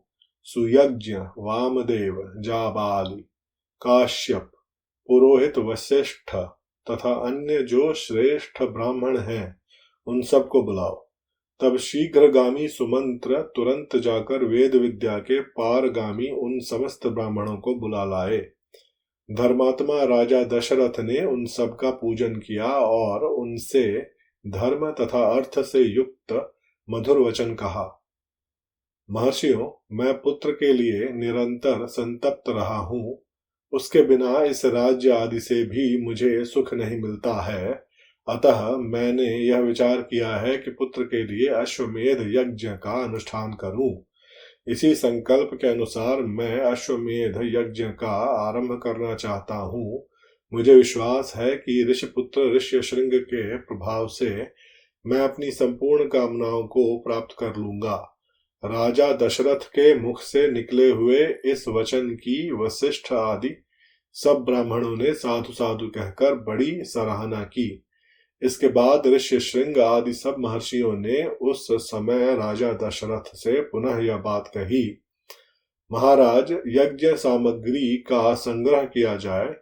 यज्ञ संबंधी अश्व छोड़ा जाए तथा सरयू के उत्तर तट पर यज्ञ भूमि का निर्माण किया जाए। तुम यज्ञ द्वारा सर्वथा 4 अमित पराक्रमी पुत्र प्राप्त करोगे, क्योंकि पुत्र के लिए तुम्हारे मन में ऐसी धार्मिक विचार का उदय हुआ है, ऐसे धार्मिक विचार का उदय हुआ है। ब्राह्मणों की यह बात सुनकर राजा को बड़ी प्रसन्नता हुई। उन्होंने बड़े हर्ष के साथ अपने मंत्रियों से यह शुभ अक्षरों वाली बात कही। गुरुणाम वचनात् शीघ्रं संभाराः संभ्रियन्तु मे समर्थाधिष्ठितश्चाश्वः सोपाध्यायो विमुच्यताम्। गुरुजनों की आज्ञा के अनुसार तुम लोग शीघ्र ही मेरे लिए यज्ञ की सामग्री जुटा दो। शक्तिशाली वीरों के संरक्षण में यज्ञीय अश्व छोड़ा जाए और उसके साथ प्रधान ऋत्विज भी रहे। गुरुजनों की आज्ञा के अनुसार तुम लोग शीघ्र ही मेरे लिए यज्ञ की सामग्री जुटा दो। शक्तिशाली वीरों के संरक्षण में यज्ञीय अश्व छोड़ा जाए और उसके साथ प्रधान ऋत्विज भी रहें। सरयू के उत्तर तट पर यज्ञ भूमि का निर्माण हो। शास्त्रोक्त विधि के अनुसार क्रमशः शांति कर्म पुण्याह वाचन आदि का विस्तार पूर्वक अनुष्ठान किया जाए, जिससे विघ्नों का निवारण हो। यदि श्रेष्ठ यज्ञ में कष्टप्रद अपराध बन जाने का भय न हो तो सभी राजा इसका संपादन कर सकते हैं, परंतु ऐसा होना कठिन है, क्योंकि वे विद्वान ब्रह्म राक्षस यज्ञ में विघ्न डालने के लिए छिद्र ढूंढा करते हैं। विधिहीन यज्ञ का अनुष्ठान करने वाला यजमान तत्काल नष्ट हो जाता है। अतः मेरा यह यज्ञ जिस तरह विधिपूर्वक संपूर्ण हो सके वैसा उपाय किया जाए। तुम सब लोग ऐसे साधन प्रस्तुत करने में समर्थ हो। तब बहुत अच्छा कहकर सभी मंत्रियों ने राजेश्वर दशरथ के उस कथन का आदर किया और उनकी आज्ञा के अनुसार सारी व्यवस्था की। तत्पश्चात उन ब्राह्मणों ने भी धर्मज्ञ नृपश्रेष्ठ दशरथ की प्रशंसा की और उनकी आज्ञा पाकर सब जैसे आए थे वैसे ही फिर चले गए। उन ब्राह्मणों के चले जाने पर मंत्रियों को भी विदा करके वे महाबुद्धिमान नरेश अपने महल में गए। इत्यार्षे श्रीमद् रामायणे वाल्मीकीये आदि काव्ये बालकांडे 12 सर्गः। इस प्रकार श्री वाल्मीकि निर्मित आर्ष रामायण आदि काव्य के बालकांड में 12वां सर्ग पूरा हुआ। 13 सर्गः। राजा का वशिष्ठ जी से यज्ञ की तैयारी के लिए अनुरोध।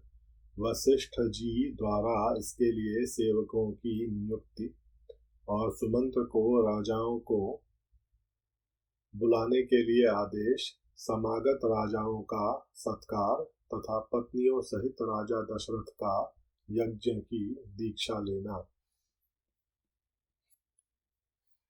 वर्तमान वसंत ऋतु के बीतने पर जब पुनः दूसरा वसंत आया तब तक 1 वर्ष का समय पूरा हो गया। उस समय शक्तिशाली राजा दशरथ संतान के लिए अश्वमेध यज्ञ की दीक्षा लेने के निमित्त वशिष्ठ जी के समीप गए। वशिष्ठ जी को प्रणाम करके राजा ने न्यायतः उनका पूजन किया और पुत्र प्राप्ति का उद्देश्य लेकर उन द्विज श्रेष्ठ मुनि से यह विनय युक्त बात कही। ब्रह्मन मुनिप्रवर, आप शास्त्र विधि के अनुसार मेरा यज्ञ करावें और यज्ञ के अंगभूत अश्व संचारण आदि में ब्रह्म राक्षस आदि जिस तरह विघ्न न डाल सके वैसा उपाय कीजिए। ब्रह्मन मुनि प्रवर, आप शास्त्र विधि के अनुसार मेरा यज्ञ करावें और यज्ञ के अंगभूत अश्व संचारण आदि में ब्रह्म राक्षस आदि जिस तरह विघ्न न डाल सकें वैसा उपाय कीजिए। आपका मुझ पर विशेष स्नेह है। आप मेरे सुहृद, अकारण हितैषी, गुरु और परम महान हैं। यह जो यज्ञ का भार उपस्थित हुआ है, इसको आप ही वहन कर सकते हैं। तब बहुत अच्छा कहकर विप्रवर वशिष्ठ मुनि राजा से इस प्रकार बोले, नरेश्वर, तुमने जिसके लिए प्रार्थना की है वह सब मैं करूंगा। तदनंतर वशिष्ठ जी ने यज्ञ संबंधी कर्मों में निपुण तथा यज्ञ विषयक शिल्प कर्म में कुशल परम धर्मात्मा बूढ़े ब्राह्मणों, यज्ञ कर्म समाप्त होने तक उसमें सेवा करने वाले सेवकों, शिल्पकारों, बढ़इयों, भूमि खोदने वालों, ज्योतिषियों, कारीगरों, नटों, नर्तकों, विशुद्ध शास्त्रोक्त वेत्ताओं तथा बहुश्रुत पुरुषों को बुलाकर उनसे कहा, तुम लोग महाराज की आज्ञा से यज्ञ कर्म के लिए आवश्यक प्रबंध करो। शीघ्र ही कई हजार ईंटें लाई जाएं। राजाओं के ठहरने के लिए उनके योग्य अन्न पान आदि अनेक उपकरणों से युक्त बहुत से महल बनाए जाएं। ब्राह्मणों के रहने के लिए भी सैकड़ों सुंदर घर बनाए जाने चाहिए।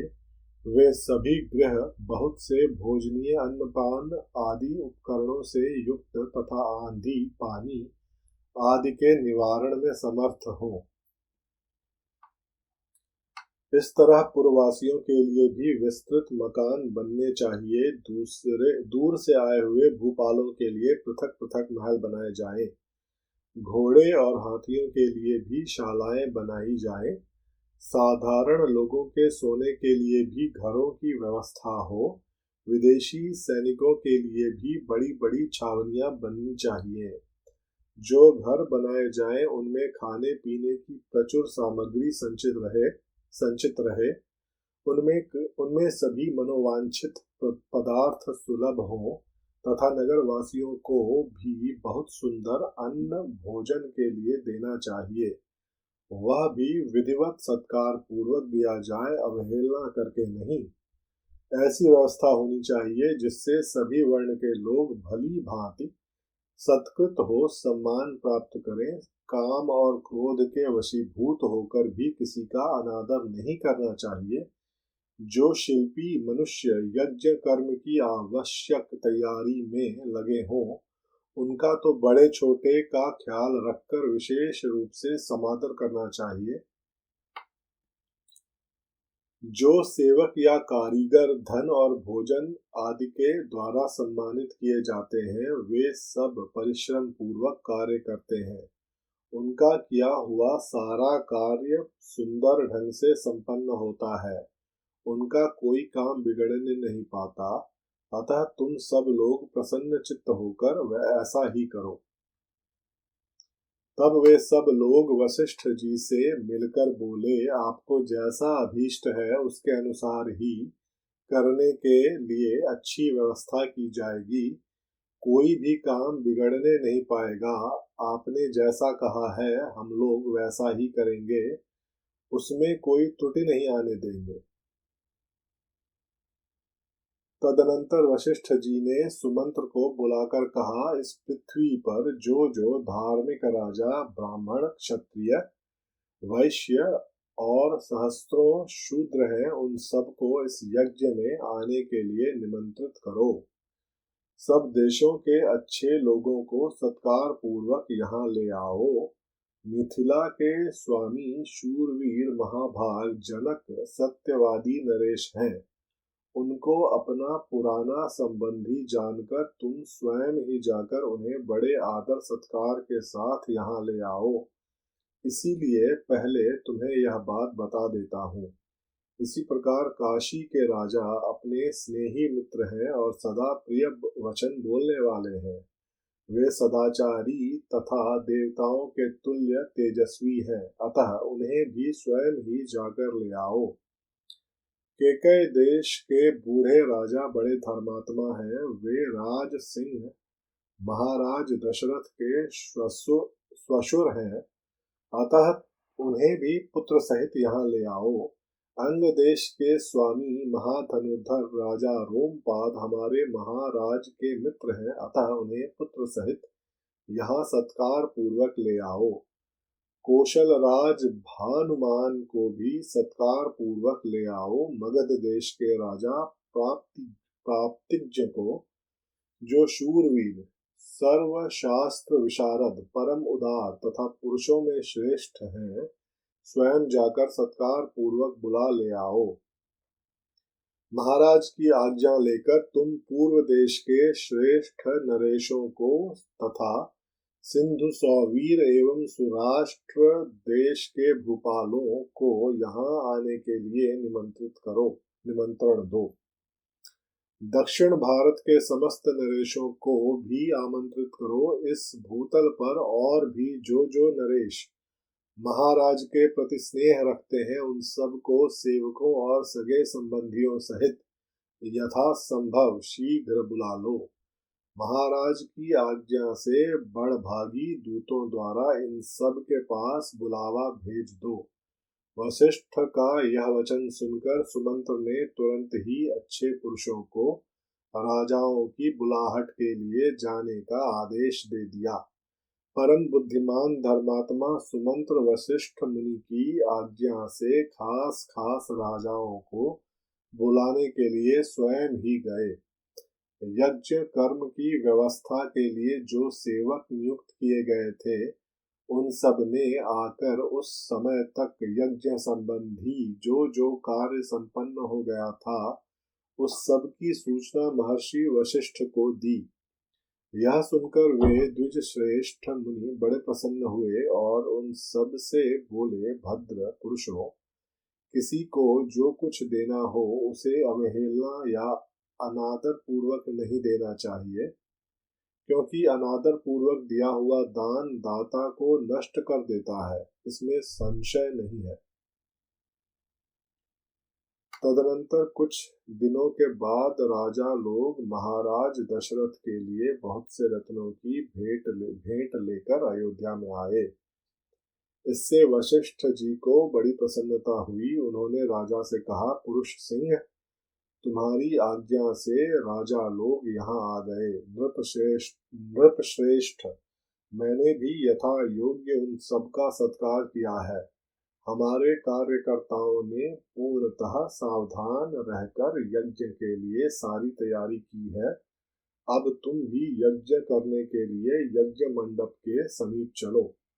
राजेंद्र, यज्ञ मंडप में सब और सभी वांछनीय वस्तुएं एकत्र कर दी गई हैं। आप स्वयं चलकर देखें, यह मंडप इतना शीघ्र तैयार किया गया है, मानो मन के संकल्प से ही बन गया हो। मुनिवर वशिष्ठ तथा ऋष्यशृंग दोनों के आदेश से शुभ नक्षत्र वाले दिन को राजा दशरथ यज्ञ के लिए राजभवन से निकले। तत्पश्चात वशिष्ठ आदि सभी श्रेष्ठ द्विजों ने यज्ञ मंडप में जाकर ऋष्यशृंग को आगे करके शास्त्रोक्त विधि के अनुसार यज्ञ कर्म का आरंभ किया। पत्नियों सहित श्रीमान अवध नरेश ने यज्ञ की दीक्षा दी। इत्यार्षे श्रीमद् रामायणे वाल्मीकिये आदि काव्ये बालकांडे त्रयोदशः सर्गः। इस प्रकार श्री वाल्मीकि निर्मित आर्ष रामायण आदि काव्य के बालकांड में 13वां सर्ग पूरा हुआ। चतुर्दशः सर्गः। महाराज दशरथ के द्वारा अश्वमेध यज्ञ का सांगोपांग अनुष्ठान। इधर वर्ष पूरा होने पर यज्ञ संबंधी अश्व भूमंडल में भ्रमण करके लौट आया। फिर सरयू नदी के उत्तर तट पर राजा का यज्ञ आरंभ हुआ। महामनस्वी राजा दशरथ के उस अश्वमेध नामक महायज्ञ में ऋष्यशृंग को आगे करके श्रेष्ठ ब्राह्मण यज्ञ संबंधी कर्म करने लगे। यज्ञ कराने वाले सभी ब्राह्मण वेदों के पारंगत विद्वान थे, अतः वे न्याय तथा विधि के अनुसार सब कर्मों का उचित रीति से संपादन करते थे और शास्त्र के अनुसार किस क्रम से किस समय कौन सी क्रिया करनी चाहिए, इसको स्मरण रखते हुए प्रत्येक कर्म में प्रवृत्त होते थे। ब्राह्मणों ने प्रवर्ग्य ब्राह्मणों ने प्रवर्ग्य अश्वमेध के अंगभूत कर्म विशेष का शास्त्र विधि मीमांसा और कल्पसूत्र के अनुसार संपादन करके उपसद नामक इष्ट विशेष का भी शास्त्र के अनुसार ही अनुष्ठान किया। तत्पश्चात शास्त्रीय उपदेश से अधिक जो अतिदेशतः प्राप्त कर्म है, उस सब का भी विधिवत संपादन किया। तदनंतर ततत कर्मों के अंगभूत देवताओं का पूजन करके हर्ष में भरे हुए उन सभी मुनिवरों ने विधिपूर्वक प्रातः सवन आदि अर्थात प्रातः सवन, माध्यन दिन सवन तथा तृतीय सवन कर्म किए। इंद्र देवता को विधिपूर्वक हविष्य का भाग अर्पित किया गया। पाप निवर्तक राजा सोमलता का रस निकाला गया। फिर क्रमशः माध्यन्दिक सवन का कार्य प्रारंभ हुआ। तत्पश्चात उन श्रेष्ठ ब्राह्मणों ने शास्त्र से देखभाल कर मनस्वी राजा दशरथ के तृतीय सवन कर्म का भी विधिवत संपादन किया। ऋष्य श्रृंग आदि महर्षियों ने वहां अभ्यास काल में सीखे गए अक्षरों से युक्त स्वर और वर्ण से संपन्न मंत्रों द्वारा इंद्र आदि श्रेष्ठ देवताओं का आवाहन किया। मधुर एवं मनोरम सामगान के लय में गाए हुए आह्वान मंत्रों द्वारा देवताओं का आवाहन करके होताओं ने उन्हें उनके योग्य हविष्य के भाग समर्पित किए।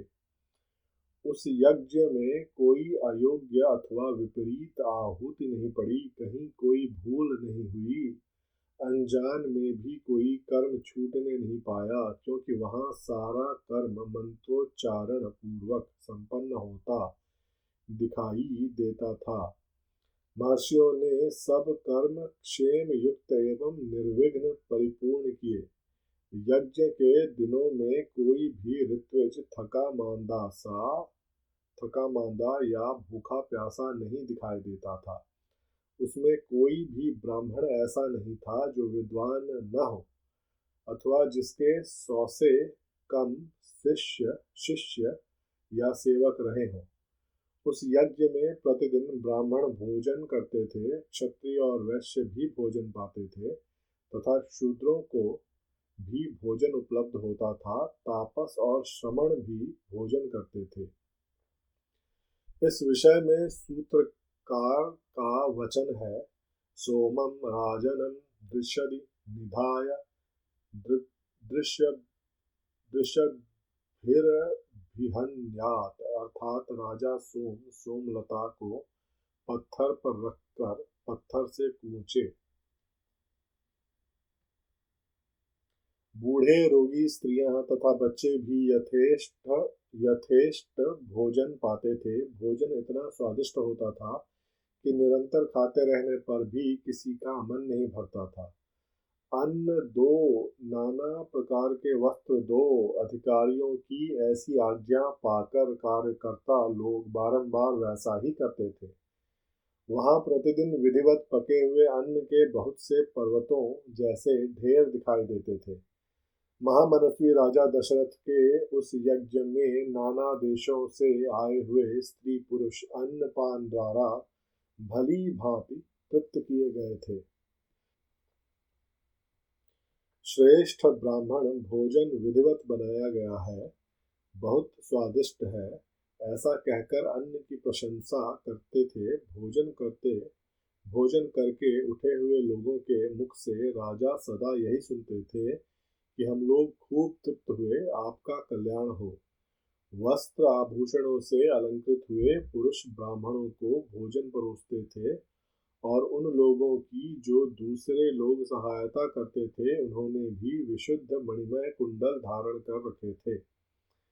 एक सवन समाप्त करके दूसरे सवन के आरंभ होने से पूर्व जो अवकाश मिलता था, उसमें उत्तम वक्ता धीर ब्राह्मण एक दूसरे को जीतने की इच्छा से बहुतेरे युक्तिवाद उपस्थित करते हुए शास्त्रार्थ करते थे। उस यज्ञ में नियुक्त हुए कर्म कुशल ब्राह्मण प्रतिदिन शास्त्र के अनुसार सब कर्मों का संपादन करते थे। राजा के उस यज्ञ में कोई भी सदस्य ऐसा नहीं था जो व्याकरण आदि छहों अंगों का ज्ञाता न हो, जिसने ब्रह्मचर्य व्रत का पालन न किया हो तथा जो बहुश्रुत न हो। वहां कोई ऐसा द्विज नहीं था जो वाद विवाद में कुशल न हो। जब यूप खड़ा करने का समय आया, तब बेल की लकड़ी के 6 यूप गाड़े गए, उतने ही खैर के यूप खड़े किए गए तथा पलाश के भी उतने ही यूप थे, जो बिल्व निर्मित यूपों के साथ खड़े किए गए थे।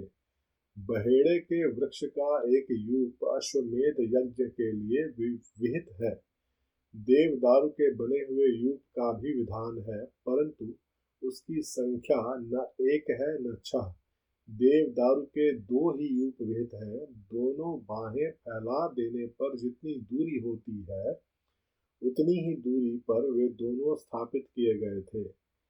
यज्ञ कुशल शास्त्रज्ञ ब्राह्मणों ने ही इन सब यूपों का निर्माण कराया था। उस यज्ञ की शोभा बढ़ाने के लिए उन सब में सोना जड़ा गया था। पूर्वोक्त 21 यूप 21 अरत्नी 504 अंगुल ऊंचे बनाए गए थे। उन सबको पृथक पृथक 21 कपड़ों से अलंकृत किया गया था। कारीगरों द्वारा अच्छी तरह बनाए गए वे सभी सुदृढ़ यूप विधि पूर्वक स्थापित किए गए थे। वे सब के सब 8 कोणों से सुशोभित थे। उनकी आकृति सुंदर एवं चिकनी थी। उन्हें वस्त्रों से ढक दिया गया था और पुष्प चंदन से उनकी पूजा की गई थी। जैसे आकाश में तेजस्वी सप्तऋषियों की शोभा होती है, उसी प्रकार यज्ञ मंडप में वे दीप्तिमान यूप सुशोभित होते थे। सूत्र ग्रंथों में बताए अनुसार ठीक माप से ईंटें तैयार कराई गई थी। उन ईंटों के द्वारा यज्ञ संबंधी शिल्पी कर्म में कुशल ब्राह्मणों ने अग्नि का चयन किया था। राज सिंह महाराज दशरथ के यज्ञ में चयन द्वारा संपादित अग्नि की कर्म कांड कुशल ब्राह्मणों द्वारा शास्त्र विधि के अनुसार स्थापना की गई। उस अग्नि की आकृति दोनों पंख और पुच्छ फैलाकर नीचे देखते हुए पूर्वाभिमुख खड़े हुए गरुड़ की सी प्रतीत होती थी।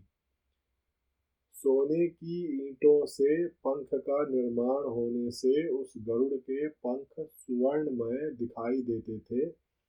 प्रकृत अवस्था में चित्त अग्नि के 6 प्रस्तार होते हैं। प्रकृत अवस्था में चित्त अग्नि के 6 प्रस्तार होते हैं। 6 प्रस्तार होते हैं, किंतु अश्वमेध यज्ञ में उसका प्रस्तार 3 गुना हो जाता है। इसलिए वह गरुड़ाकृति अग्नि 18 प्रस्तारों से युक्त थी। वहां पूर्वोक्त यूपों में शास्त्र विहित पशु, सर्प और पक्षी विभिन्न देवताओं के उद्देश्य से बांधे गए थे। शामित्र कर्म में यज्ञीय अश्व तथा कूर्म आदि जलचर जंतु जो वहां लाए गए थे, ऋषियों ने उन सब को शास्त्र विधि के अनुसार पूर्वोक्त यूपों में बांध दिया। उस समय उन यूपों में 300 पशु बंधे हुए थे तथा राजा दशरथ का वह उत्तम अश्व रत्न भी वहीं बांधा गया था। रानी कौसल्या ने वहां प्रोक्षण आदि के द्वारा सब ओर से उस अश्व का संस्कार करके बड़ी प्रसन्नता के साथ 3 तलवारों से उसका स्पर्श किया। तदनंतर कौसल्या देवी ने सुस्थिर चित्त से धर्म पालन की इच्छा रखकर उस अश्व के निकट एक रात निवास किया। तत्पश्चात होता अध्वर्यु और उद्गाता ने राजा की क्षत्रिय जातीय महिषी कौशल्या, वैश्य जातीय स्त्री वावाता, शूद्र जातीय स्त्री परिवृत्ति, इन सब के हाथ से उस अश्व का स्पर्श कराया। इसके बाद परम चतुर जितेंद्रिय ऋत्विक ने विधिपूर्वक अश्वकंद के गूदे को निकालकर शास्त्रोक्त रीति से पकाया।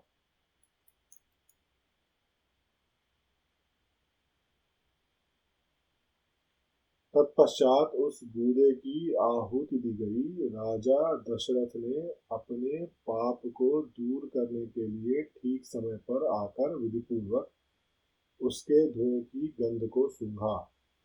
उस अश्वमेध यज्ञ के अंगभूत जो जो हवनीय पदार्थ थे उन सब को लेकर समस्त 16 ऋत्विज ब्राह्मण अग्नि में विधिवत आहुति देने लगे। अश्वमेध के अतिरिक्त अन्य यज्ञों में जो हवि दी जाती है वह पाकर की शाखाओं में रखकर दी जाती है परंतु अश्वमेध यज्ञ का हविष्य बेंत की चटाई में रखकर देने का नियम है।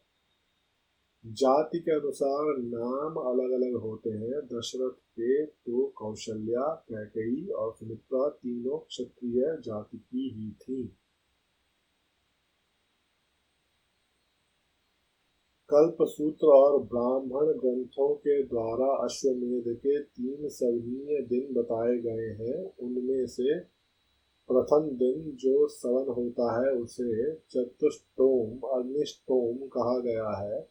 द्वितीय दिवस साध्य सवन को उक्थ्य नाम दिया गया है तथा तीसरे दिन जिस सवन का अनुष्ठान होता है उसे अतिरात्र कहते हैं। उसमें शास्त्रीय दृष्टि से विहित दूर से दूसरे क्रतु भी संपन्न किए गए।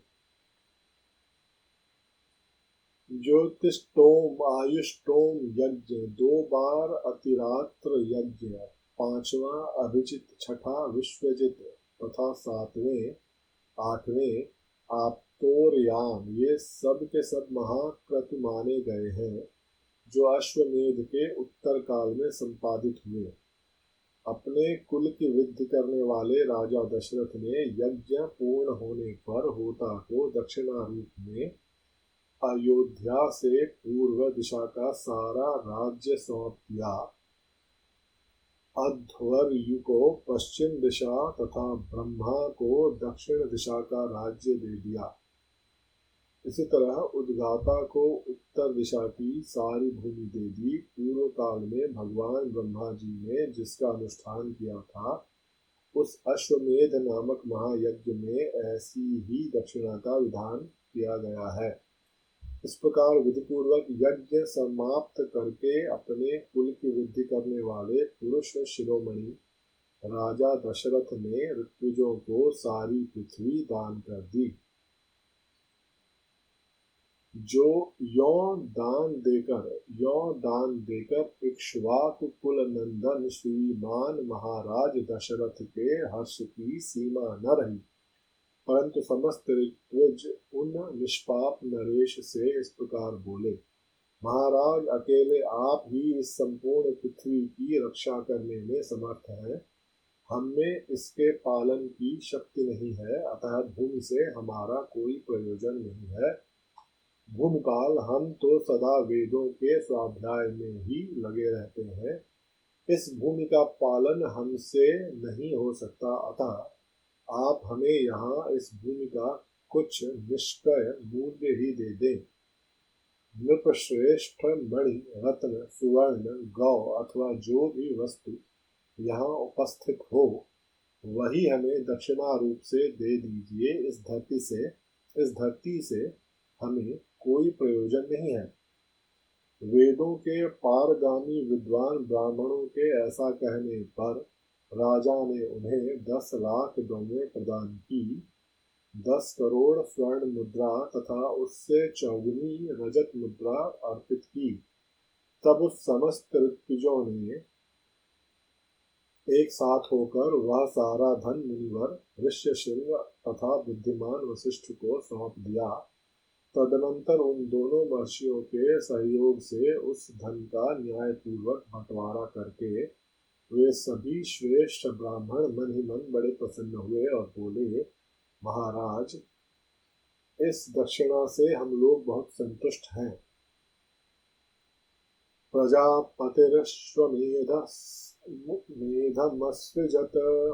प्रजापति ने अश्वमेध यज्ञ का अनुष्ठान किया। इस श्रुति के द्वारा यह सूचित होता है कि पूर्व काल में ब्रह्मा जी ने इस महायज्ञ का अनुष्ठान किया था। इसमें दक्षिणा रूप से प्रत्येक दिशा के दान का विधान कल्प सूत्र द्वारा किया गया है। यथा प्रतिदिशं दक्षिणां ददाति प्राची दिग्धोतुर्दक्षिणा ब्रह्मणः प्रतीच्यध्वर्योरुद्विच्युद्गातुः।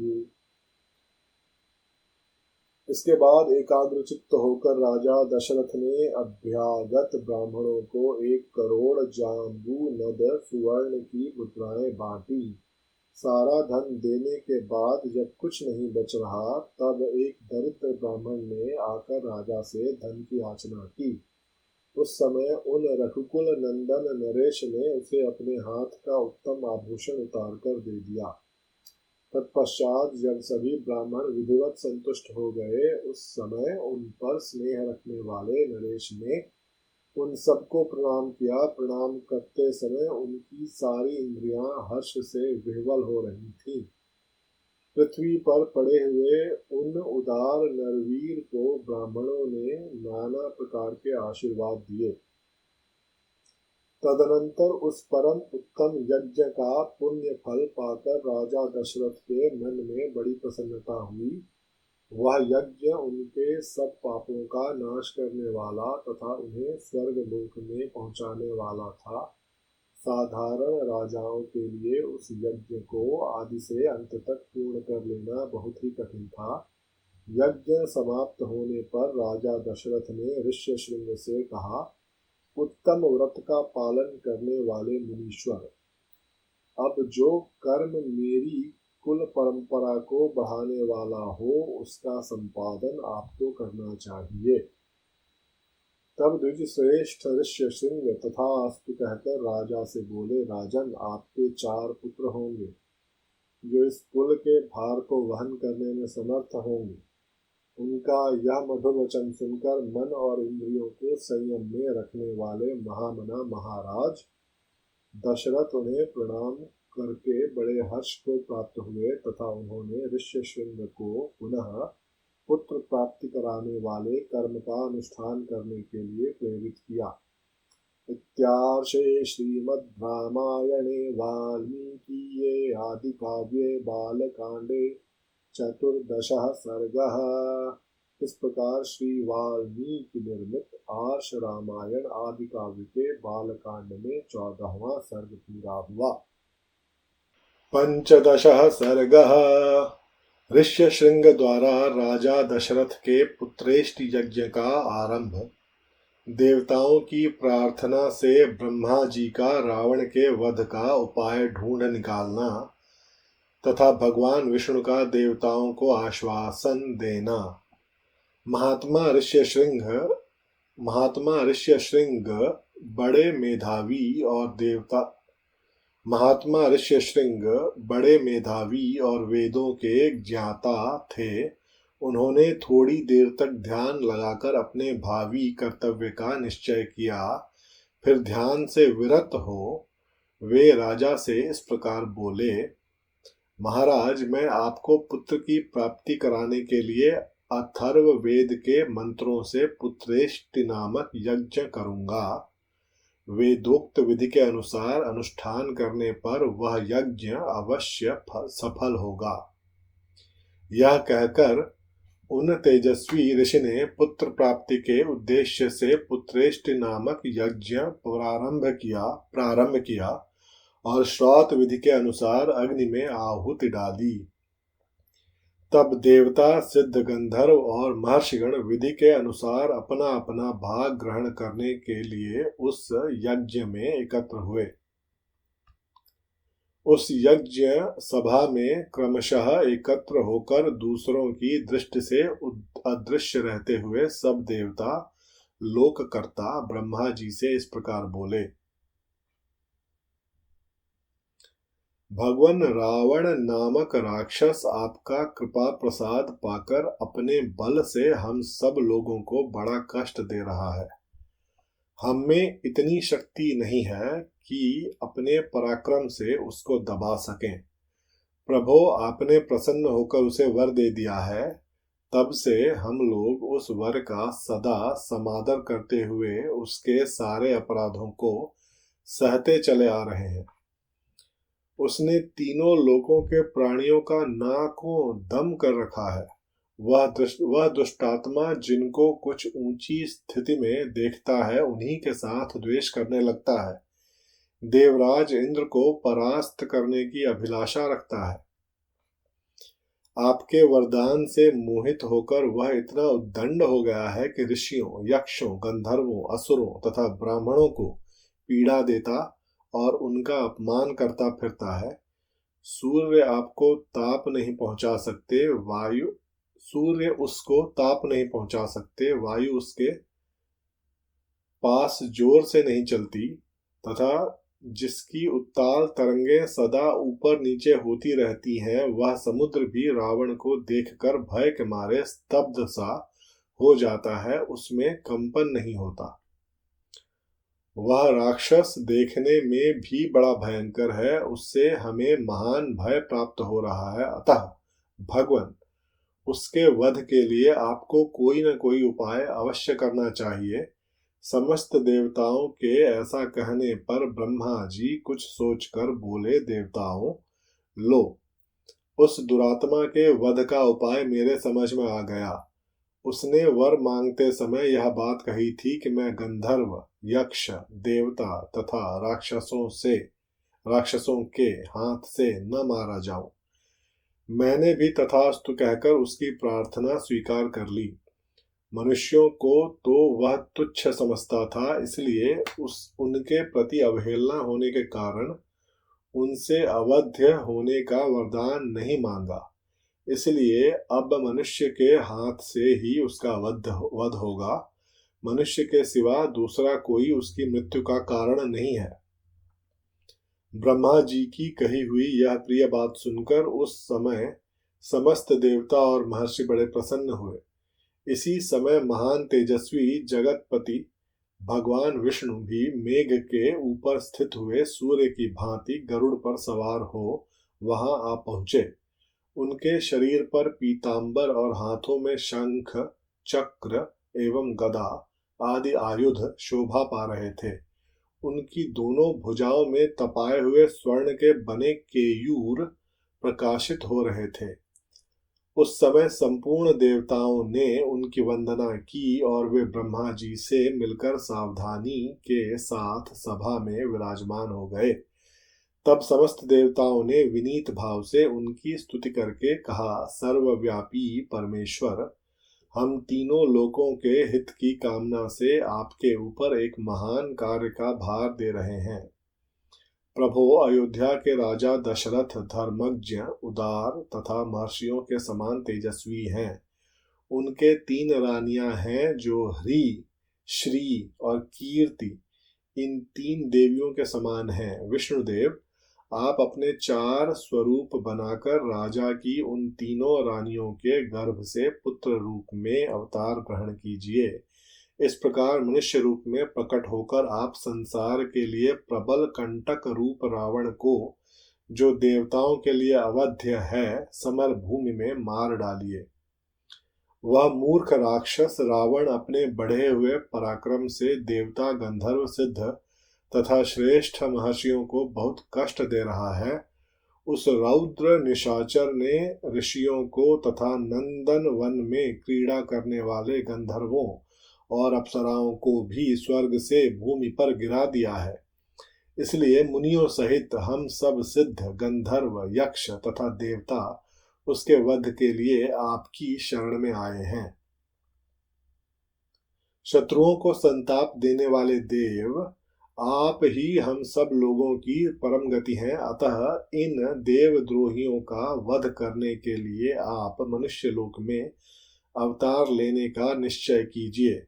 उनके इस प्रकार स्तुति करने पर सर्वलोक वंदित देव प्रवर देवाधिदेव भगवान विष्णु ने वहां एकत्र हुए उन समस्त ब्रह्मा आदि धर्म परायण देवताओं से कहा, देवगण तुम्हारा कल्याण हो, तुम भय को त्याग दो। मैं तुम्हारा हित करने के लिए रावण को पुत्र, पौत्र, अमात्य, मंत्री और बंधु बांधवों सहित युद्ध में मार डालूंगा। देवताओं तथा ऋषियों को भय देने वाले उस क्रूर एवं दुर्धर्ष राक्षस का नाश करके मैं 11,000 वर्षों तक इस पृथ्वी का पालन करता हुआ मनुष्य लोक में निवास करूंगा। देवताओं को ऐसा वर देकर मनस्वी भगवान विष्णु ने मनुष्य लोक में पहले अपनी जन्मभूमि के संबंध में विचार किया। इसके बाद कमल नयन श्री हरि ने अपने को 4 स्वरूपों में प्रकट करके राजा दशरथ को पिता बनाने का निश्चय किया। तब देवता, ऋषि, गंधर्व, रुद्र तथा अप्सराओं ने दिव्य स्तुतियों के द्वारा भगवान मधुसूदन का स्तवन किया। वे कहने लगे, प्रभो, रावण बड़ा उद्दंड है, उसका तेज अत्यंत उग्र और घमंड बहुत बढ़ा चढ़ा है। वह देवराज इंद्र से सदा द्वेष रखता है, तीनों लोकों को रुलाता है।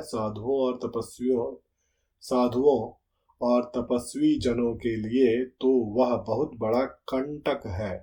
अतः तपसों को भय देने वाले उस भयानक राक्षस की आप जड़ उखाड़ डालिए। उपेंद्र, सारे जगत को रुलाने वाले उस उग्र पराक्रमी रावण को सेना और बंधु बांधवों सहित नष्ट करके अपनी स्वाभाविक निश्चिंतता के साथ अपने ही द्वारा सुरक्षित उस चिरंतन वैकुंठ धाम में आ जाइए, जिसे राग, द्वेष आदि दोषों का कलुष कभी छू नहीं पाता है। इत्यार्षे श्रीमद् रामायणे वाल्मीकीये आदि काव्ये बालकांडे 15 सर्गः। इस प्रकार श्री वाल्मीकि निर्मित आर्ष रामायण आदि काव्य के बालकांड में 15वां सर्ग पूरा हुआ।